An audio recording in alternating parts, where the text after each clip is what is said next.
에베소서 2장 11절입니다. 에베소서를 흔히 교회론 서신이라고 그렇게 부릅니다. 왜 그러느냐면 매 장마다 마무리를 교회에 대한 이야기로 하기 때문에 그렇습니다. 1장도 그랬고요. 2장도 지금 이 본문이 그런 이야기를 하고 있습니다. 우리가 어제 본 2장 1절서부터 10절 말씀은 구원에 관한 이야기죠.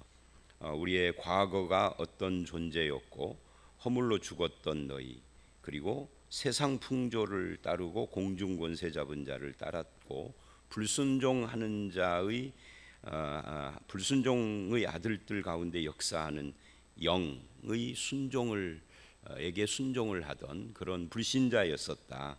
죽었던 자였다는 거죠. 그런데 이제 육체의 욕심을 따랐고 본질상 진노의 자식이었던 우리가 예수 안에서 하나님의 은혜를 입어 살아났고, 그리고 함께 하늘에 앉은 자가 됐다. 신분의 변화를 이야기를 하는 거죠. 이런 이야기들이 어제 말씀이었습니다. 이 모든 것은 하나님의 은혜의 선물로 우리에게 주신 구원이다. 그게 8절로 10절 말씀이죠.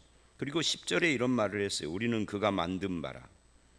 하나님의 창조, 이 창조를 흔히 신학적으로는 재창조라고 그렇게 표현을 합니다.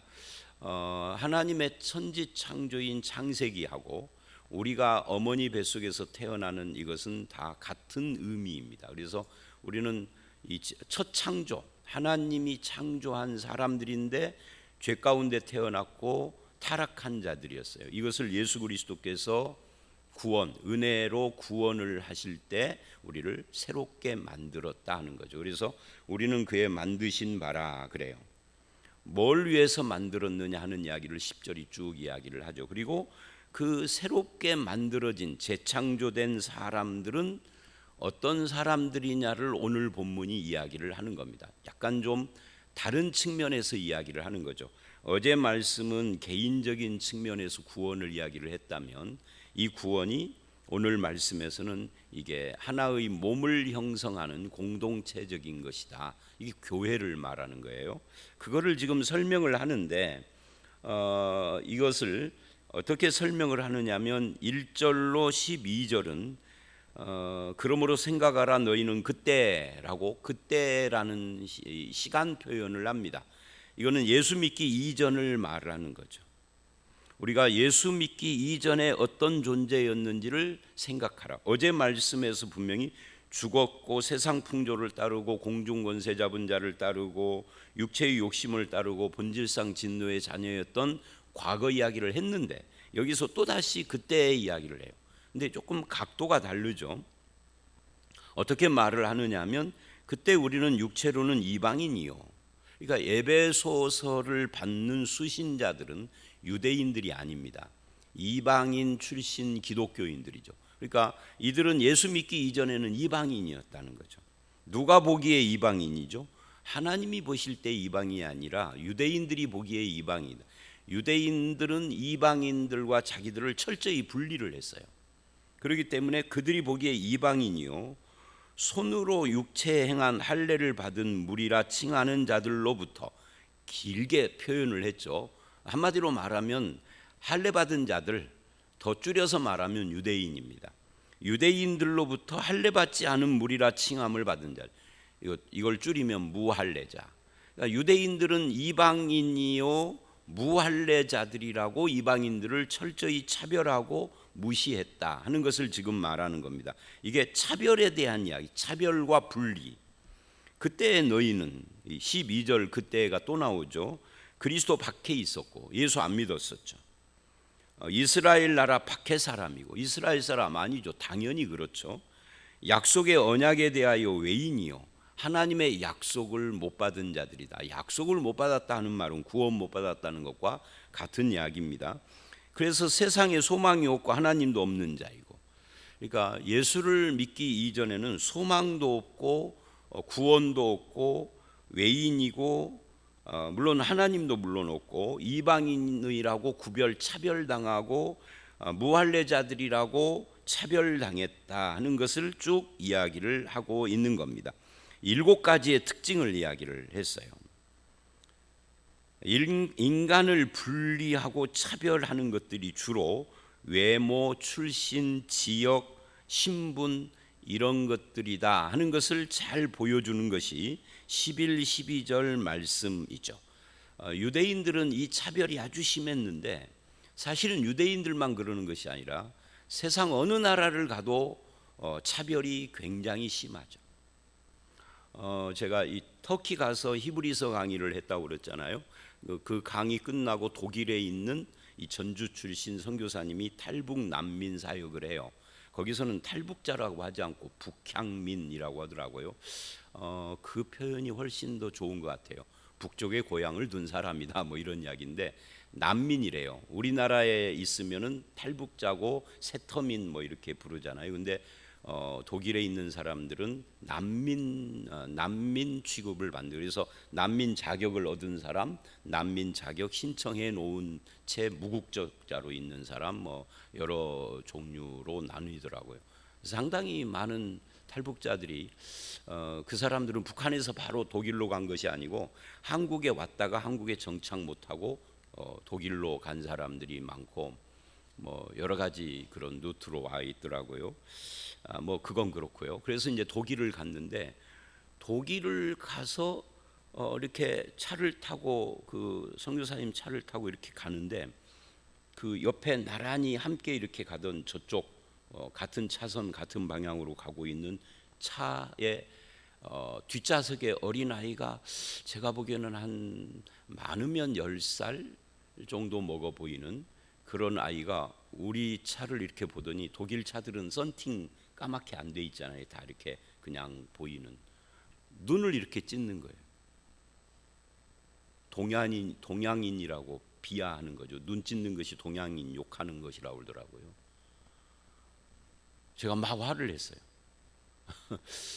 아무리 목사라 해도 온유할 때가 있고 이런 것에 대해서는 온유하면 안 되는 거죠. 막 전 나쁜 놈 저거 막 그 창문에다 대고 앞에 또 어른들이 탔는데 그걸 보고 또 깔깔깔 웃고 그래요. 그러니까 세상 어디를 가도 과거든 현재든 동서고금을 막론하고 인간 차별은 어디에나 있는 거예요. 그런데 차별하는 것이 아주 웃기는 것이죠. 어디 지역 출신이냐, 외모가 어떠냐, 직업이 뭐냐, 뭐 그런 것들, 사회적 지위 이런 것들로 뭐 여자 남자 이 성차별도 그렇고요. 그래서 이런 차별의 대상이었다 너희가. 그게 11, 12절입니다. 특히 거기에다가 유대인들은 종교적 차별도 한 거죠. 할례받지 않은 자다. 그래서 저들은 구원받지 못한 상태에서 차별받고 있었는데 13절 이하, 여기는 이제 13절서부터 17절까지가 한 문단인데 예수 그리스도를 믿게 된 뒤로부터는, 이제는 이라는 이 표현이 예수 믿은 이후를 말하는 겁니다. 이제는 달라졌다는 거죠. 그럼 뭐가 달라졌느냐 하는 것을 말하는데 13절, 이제는 전에 멀리 있던 너희가 그리스도 예수 안에서 그리스도의 피로 가까워졌느니라. 전에 멀리 있던 너희, 누가 멀리 있었다는 거죠? 이방인들이 유대인들과 멀리 있었고 하나님의 구원과 약속에서 멀리 있었고 외인이고 밖에 있었고 그랬잖아요. 근데 이제 예수 안에서 그분의 피로 가까워졌다. 하나님께 가까워지기도 했지만 유대인과 이방인이 가까워졌습니다. 그전에는 유대인 이방인이 인종으로, 지역으로, 종교적으로 차별하고 분리가 돼 있는데 이제 예수를 믿으니까 유대인 출신도 예수를 믿으면 형제요, 이방인 출신도 예수를 믿으면 형제요. 가까워진 거죠. 그게 뭐냐? 그게 구원이고 그게 교회다 하는 이야기를 지금 하고 있는 겁니다. 어떻게 해서 그렇게 됐느냐? 14절은 가르, 제가 자주 말하죠. 가르, 왜냐하면 이라는 말씀이 빠져 있어요, 한글 성경에. 근데 왜냐하면, 왜 어떻게 해서 가까워졌느냐 하면 그는이 누구예요? 예수 그리스도예요. 예수님은 우리의 화평이시기 때문에 그렇다. 예수님은 화평이다. 그래서 이 화평이신 예수님은 두 가지 화평을 이루시죠. 십자가의 죽으심으로 마치 십자가처럼 수직적으로 하나님과 죄인의 화평을 이루시고 수평적으로는 유대인과 이방인 그리고 인간과 인간 사이의 모든 차별을 철폐하고 화평을 이루는 이 수직 수평의 화평을 이루는 화평이 예수 그리스도다. 그게 십자가의 의미고 그리스도의 피의 의미다. 그렇게 해서 둘로 하나를 만들어 이 둘로 하나를 만들었다. 이게 교회죠. 그래서 교회는 그 안에 있는 모든 구성원들이 한 몸이다. 한 몸이고 한 형제고 하나의 공동체고 머리는 예수 그리스도 한 분이고 우리는 다 그분의 지체들이다. 이게 신약 성경 에베소서뿐만이 아니라 어디를 봐도 같은 이야기를 해요.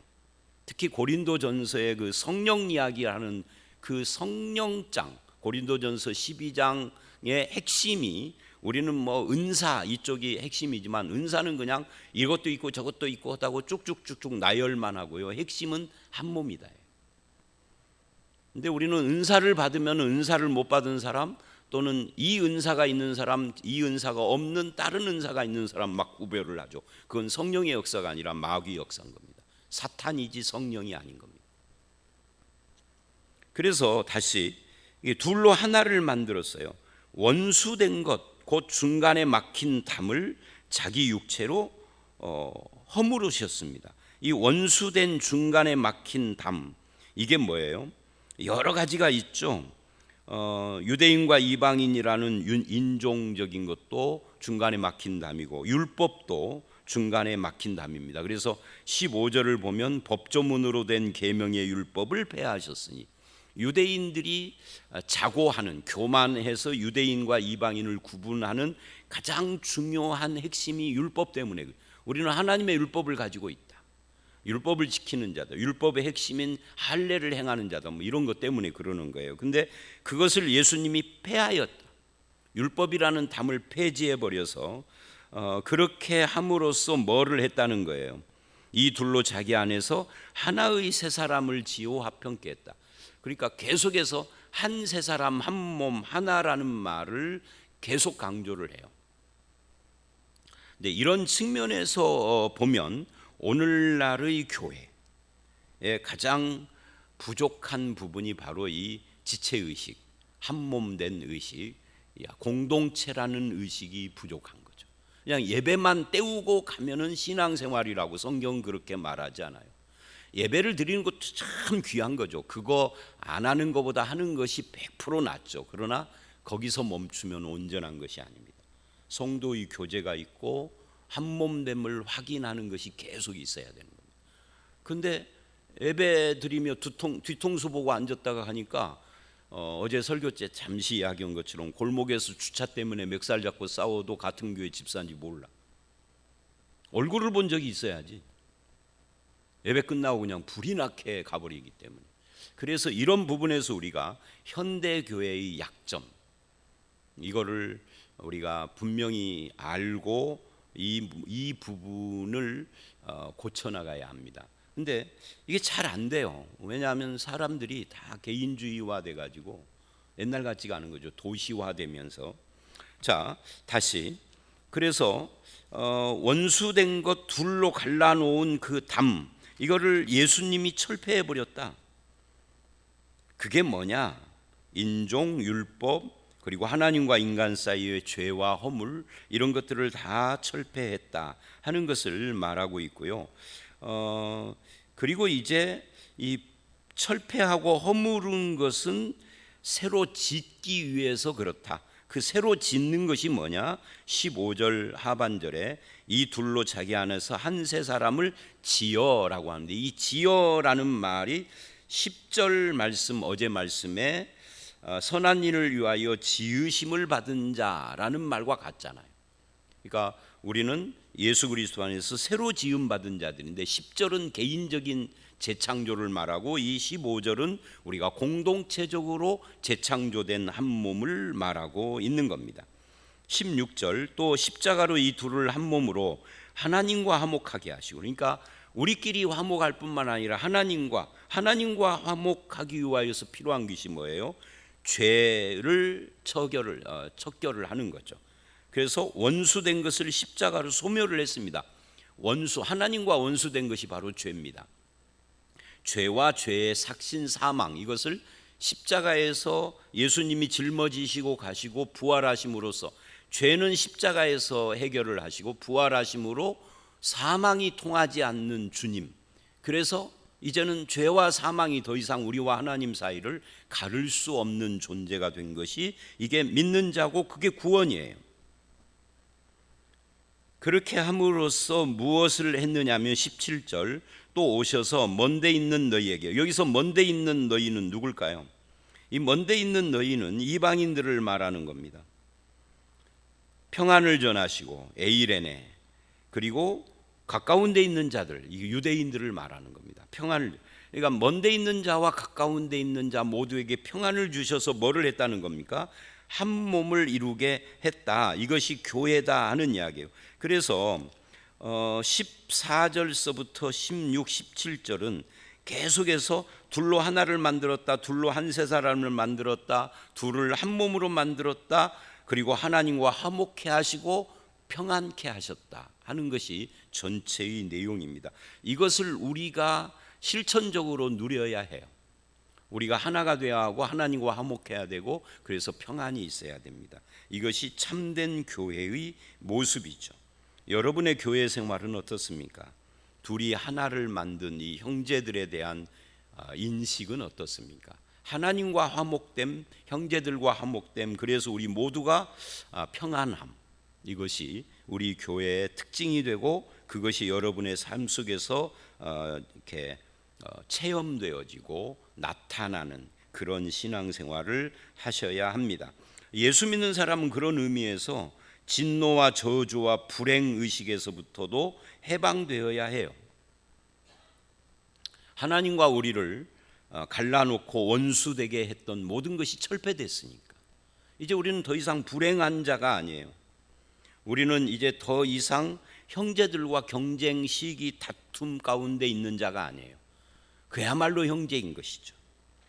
그리고 이제 18절, 그렇게 한 몸을 만드신 목표에 대한 이야기를 합니다. 이는 그래요. 이는이라는 말은 그렇게 한 몸 되게 하고 평안을 주신 이유를 말하는 건데, 그로 말미암아, 예수님으로 말미암아. 여기서 우리가 또 주목해야 할 것이 있습니다. 오늘 말씀뿐만 아니라 신약 성경은 어디를 봐도 예수 그리스도로 말미암아라는 말이 아주 자주 등장을 합니다. 우리 신앙의 모든 것의 뿌리가 예수 그리스도예요. 제가 이번에 터키 가가지고서 히브리서 강의를 다 마쳤는데 많은 분들이 저에게 이제 우리 저에게도 그렇고 저를 초대한 선교사님에게도 피드백을 주었어요. 식사 초대해서 밥 먹자고, 거기는 밥 먹으면 막 한 3시간 4시간씩 밥을 먹어요. 왜? 밥 먹고 나서 대화를 하려는 것이 목적이니까. 근데 그 피드백의 핵심이 뭐냐면 예수 그리스도의 중요성에 대한 재발견. 예수 그리스도라고 하는 이름을 잊어버린 것 같은 삶을 살았던 사역에 바빠가지고 사역에 치여서 그 예수님의 이름에 대한 재발견에 대한 고백이 가장 많았어요. 근데 사실은 신앙생활은 목회를 하던 선교를 하던 그 무슨 일반 성도들이 직장 생활을 하면서 신앙생활을 하던 어떤 형태의 신앙생활을 하던 가장 기초와 핵심이 뭐예요? 예수 그리스도죠. 그로 말미암아. 우리의 모든 것은 예수님으로 말미암아 되는 거예요. 예수님 빠져버리면 뭐라고 해야 돼요? 안고 없는 찐빵인 거죠. 안고 없는 찐빵 맛 되게 없잖아요. 자, 그래서 다시 그로 말미암아, 모든 것은 예수님으로 말미암아 시작되고 거기에서 힘을 얻는 겁니다. 우리 둘이 한 성령 안에서, 성령님이 또 등장을 했어요. 이 성령님도 여러 성령님이 아니라 성령님은 한 분이죠. 그러니까 하나의 성령 안에서 네가 받은 성령, 내가 받은 성령 이런 것이 아닙니다. 요즘 한국 교회에, 요즘이 아니라 벌써 오래됐죠. 한 20년은 된 것 20년도 넘은 것 같아요. 한 30년 이렇게 된 것 같은데, 영성 하면서 너의 영성, 나의 영성, 그의 영성 서로 차이 나는 것처럼 말하는 이상한 풍토가 있습니다. 제가 전에도 이런 말을 했었는데 칼럼도 쓰고 노재성 목사 입에서는 영성이라는 말 잘 안 나오죠. 비판할 때만 나오고, 저는 영성이라는 말을 안 씁니다. 왜? 그건 기독교적인 용어가 아니라는 것을 알기 때문에. 성경에는 영성이라는 말이 한 번도 안 나옵니다. 구약에도 한 번도 안 나오고 신약에도 한 번도 안 나오고. 근데 왜 우리가 쓰죠? 영성이라는 말은 굉장히 위험한 단어예요. 왜냐하면 모든 것에 갖다 붙일 수 있어요. 불교적 영성, 그렇게도 말을 해요. 음악가들에게는 음악의 영성이 있다고 그러고, 미술가에게는 뭐 화가의 영성이 있다고, 모든 것에 영성을 갖다 붙여요. 무당도 영성 있는 자예요. 우리도 영성을 이야기를 한다면 우리는 유일한 종교, 유일신 하나님을 믿는 것이 아닐 수 있어요. 그래서 영성이라는 말을 저는 안 씁니다. 여러분도 쓰지 마십시오. 영성이라는 말을 쓰면 어떤 문제가 생기느냐면, 너의 영성의 크기와 나의 영성의 크기가 달라져 버리는 거예요. 너의 영성의 깊이와 나의 영성의 깊이가 달라진. 근데 성령은 한 분이다 그럽니다. 똑같다는 거예요. 예수 믿고 구원받으면 우리 안에 있는 성령은 깊이가 다른 게 아니에요. 똑같은 성령이에요. 세기가 크기가 다른 것이 아니에요. 그렇게 말하는 사람들은 입을 꼬매야 돼요. 성경 어디에도 우리가 받은 성령이 깊이가 다르고 세기가 다르고 크기가 다르다라는 말 한마디도 안 나오는 거 우리가 만들어 쓰는 거예요. 잘못된 거예요. 네가 복음 내가 복음인 거죠. 하나의 성령입니다. 예수 그리스도로 말미암아, 그리스도가 소스고 항상 출발점이고 기초고, 한 성령 안에서 우리 둘이 아버지께, 성부 하나님이 나왔죠. 성부, 성자, 성령이 이 한 구절에 다 나왔어요. 그러니까 예수께서 우리를 화평케 하시고 십자가에서 그렇게 하신 이유가 뭐냐면, 예수님을 근거로 해서 우리 둘이 누구예요? 이 본문에서는 이방인과 유대인이에요. 이것을 읽는 우리들은 저와 여러분이죠. 여러분 옆에 있는 우리들이죠. 우리 둘이 한 성령 안에서 아버지께 나간, 하나님께 나아가서, 여러분 생각을 해보십시오. 이제 며칠 주면 추석이잖아요. 추석에 각지에 흩어졌던 형제들이 다 모입니다. 그 형제가 많으면 다양한 사람들이 있겠죠. 우리 형제는 5남매예요. 남자 아들 넷, 딸 하나입니다. 다 달라요. 저는 목사죠. 어떤 친구는 뭐 교수원 친구가 있죠. 이제 퇴직을 했지만. 어떤 친구는 사업가가 있죠. 어떤 친구는 뭐 유치원 원장하는 친구가 있죠. 별의별 직업을 다 갖고 있어요. 장로도 있고 안수집사도 있고 목사도 있고 권사도 있고 그렇잖아요. 근데 그 모든 차이에도 불구하고 아버지 앞에 모이면 그냥 다 똑같은 자식이야. 그 이야기하는 겁니다.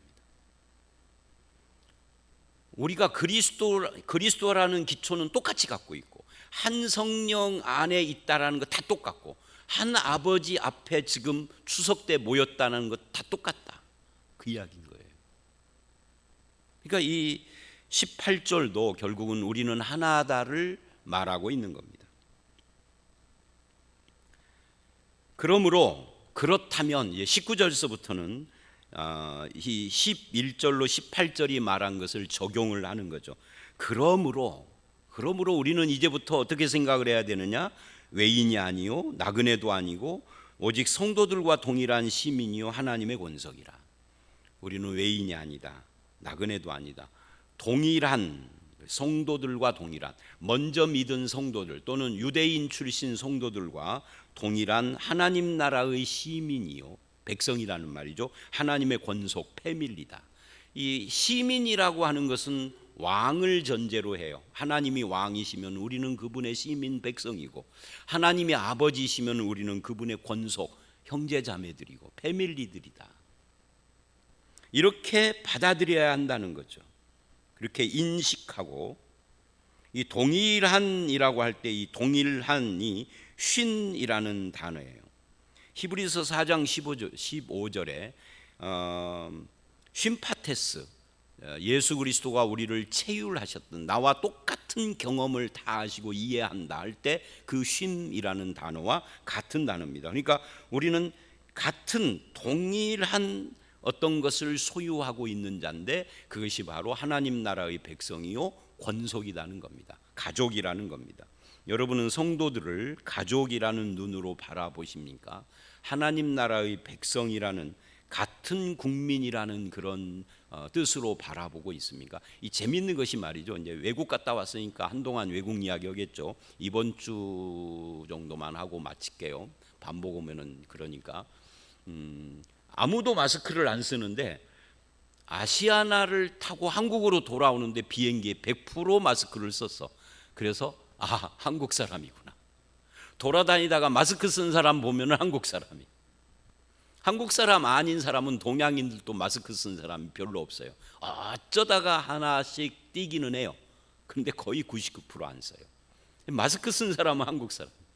갈 때도 아시아나를 탔는데 100%다 썼어요. 올 때도 아시아나를 탔는데 100%다 썼어요. 동일한입니다. 그게 우리는 동일한 가족이고 패밀리들입니다. 한 국민들입니다. 그게 18절이에요. 그러므로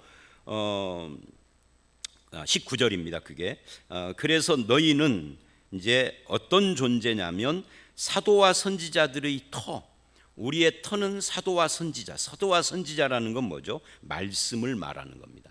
말씀의 터 위에 세우심을 받고 예수님이 모퉁이 돌이 되고, 말하자면 이 집의 건물의 출발점이 예수님이고 말씀이 터전이라는 겁니다. 그리고 그 안에 세우심을 입은 자들이다. 마치 기둥과 같은 존재들이라는 거죠.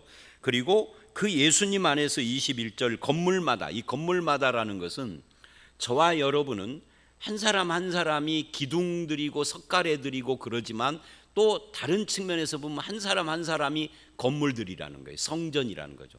여러분 한 사람이 성전, 이 성전들이 모여서 거대한 큰 하나님 나라라는 성전을 이루는 기둥이 되는 거죠. 개인이 성전이요, 모여서 전체가 성전이요. 그래서 건물마다 서로 연결하여, 이 건물이 튼튼하려면 잘 연결돼야 하는 거죠. 안 그러고 기둥 하나만 서 있고 저쪽에 있는 기둥이 또 단독적으로 연결이 안 되면 이거 무너지는 거잖아요. 주 안에서 성전이 되어가고 있다. 우리는 성전이면서 또한 성전이 되어가고, 아직 완성품이 아니다는 거죠. 성전이지만 너희도 성령 안에서 하나님이 거하실 처소가 되기 위하여. 성전과 처소는 같은 이야기입니다. 하나님의 처소가 되기 위하여 지어져 가고 있다. 어떻게? 함께. ing. 그래서 여기서 세 가지를 봐야 합니다. 그리스도 안에서, 예수 안에서라는 말과 함께라는 말과 지어져 간다라는 말. ing, 지어져 가기 때문에 아직 완성품이 아니에요. 그래서 서로를 바라볼 때 부족하고 못난 부분이 보여도 용납해 줘야 되는 거죠. 왜? 아직 지어져 가고 있는 거니까. 완성은 새 예루살렘 성으로 되는 거니까. 요한계시록 21장에. 그리고 그렇게 완성될 때까지 지어져 가는 중에 우리가 함께 지어져 가야 하는 거죠. 그래서 목회라는 건 뭐냐면 성도를 하나님의 성전으로 지어가는 과정이고, 교회 생활은 뭐냐면 바로 그렇게 우리가 함께 성전으로 지어져 가는, 하나님의 처소로 지어져 가는 과정이다라고 할 수 있습니다. 이때 중요한 것이 예수 그리스도가 기초가 된다, 근거가 된다, 성령 안에서 이루어지는 것이다. 결론적으로는 하나님이 거하신다. 삼위일체 하나님을 중심으로 이 모든 것이 이루어져 가고 있는 거죠. 자, 오늘 말씀 여기까지입니다. 오늘 말씀이 아주 복잡하게 많은 이야기를 담고 있지만 핵심은 딱 하나예요. 우리가 예수 안에서 한 몸이다, 권속이다, 패밀리다, 한 나라의 국민이다. 아시아나를 타니까 한국 사람은 다 똑같이 누가 말 안 해도 다 마스크 썼더라. 그 이야기하는 겁니다. 여러분과 저의 신앙생활에 한 권속이고 그리스도가 중심이야 기초라는 것과 우리 모두가 형제고 가족이라는 것을 잊지 않고 그것을 이론만이 아니라 실천적인 삶으로 드러내고 증명하는 그런 삶을 살아가는 저와 여러분들이 되시기를 주의 이름으로 축원합니다. 함께 기도하겠습니다. 하나님 아버지, 그렇습니다. 우리가 예수 믿기 전에는 외인이요 약속에 박해 있었고 그리스도도 모르고, 아버지 하나님, 죄를 해결하지 못하여 하나님과 원수된 삶을 살았던 자인데 예수 그리스도의 십자가와 흘리신 피로 말미암아 원수된 것과 그 막혔던 담이 다 흘리고 하나님과 화평하고 성도들과 화평하며 하나의 권속을 이루고 가정을 이루며 하나님 나라의 백성으로 참여하게 하시니 감사를 드립니다. 이제는 예수 안에서 성령도 한 성령이고 아버지도 한 분이시다라는 것을 깨닫고 우리 가운데 모든 차별이 무너지게 하시고 서로를 형제 자매로 인정하고 서로를 세워가는 귀한 공동체를 세워가게 하여 주시옵소서. 아직도 우리는 지어가는 중입니다. 완전한 자가 아닙니다. 겸손하게 하시고 또 사람들을 바라볼 때 용납하고 품어주고 받아줄 수 있는 넉넉한 마음도 허락하여 주시옵소서. 오늘 이 하루도 예수 그리스도 안에서 성령님과 동행하며 아버지 하나님을 바라보는 그런 믿음의 삶을 살아가게 하여 주시기를 간절히 바라올 때 예수님 이름으로 기도드려 싸움나이다. 아멘.